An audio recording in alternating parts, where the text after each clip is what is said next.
வந்தாலும் கண்ணீர் தேவையில்லை. கஷ்டம் வந்தாலும் கண்ணீர் தேவையில்லை. ஆனா ஒண்ணு மட்டும் தெரியும், நான் உங்க தோழல. ஆனா ஒண்ணு மட்டும் தெரியும், நான் உங்க தோழல. ஆனா ஒண்ணு மட்டும்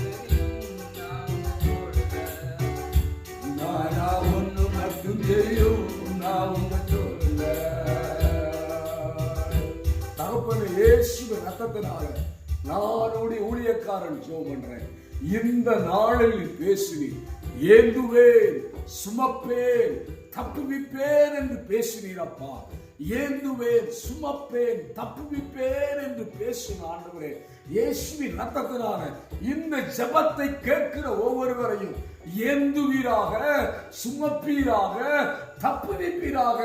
எல்லா வேதனைக்கும், எல்லா கஷ்டங்களுக்கும், எல்லா நிந்தனைக்கும் என் தகப்பன் தப்புவிப்பீராக. இயேசுவின் நாமத்தினால இரவில் உண்டாகிற பயங்கரத்துக்கும், பகலில் பறக்கும் அன்புக்கும், இருளின் நடமாடு கொள்ளை நோய்க்கும், மத்தியானத்தில் பாராட்டும் சங்காரத்துக்கும் நீ பயப்படாதிருப்பாய் என்று சொன்னீரே.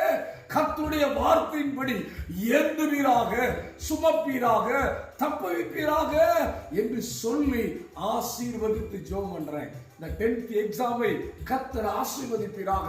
தேவ கிருபையும் தேவனுடைய ஞானமும் பிள்ளைகளுக்கு வெளிப்படுவதாக என்று சொல்லி ஆசீர்வதிக்கிறேன்.